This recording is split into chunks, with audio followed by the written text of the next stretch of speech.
দলে থিতু হতে না হতেই বড় দায়িত্ব পেলেন সাইফ হাসান। বাংলাদেশ দলের এই ব্যাটারকে টি-20 দলের সহ-অধিনায়কের দায়িত্ব দিয়েছে বিসিবি। আসন্ন আয়ারল্যান্ড সিরিজের প্রথম 2 ম্যাচের জন্য বাংলাদেশ দল ঘোষণা করা হয়েছে রবিবার সন্ধ্যায়।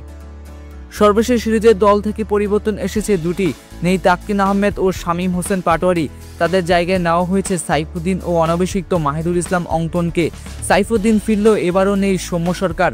এক নজরে বাংলাদেশ স্কোয়াড: লিটন কুমার দাস অধিনায়ক, সাইফ হাসান সহ অধিনায়ক, তানজিদ হাসান তামিম, পারভেজ হোসেন ইমন, তৌহিদ হৃদয়, জাকির আলী অনেক, কাজী নুরুল হাসান সোহান, মাহিদুল ইসলাম অঙ্কন, শেখ মেহেদী হাসান, রিশাদ হোসেন, নাসুম আহমেদ, মুস্তাফিজুর রহমান, তানজিম হাসান সাকিব, শরীফুল ইসলাম, মোহাম্মদ সাইফুদ্দিন।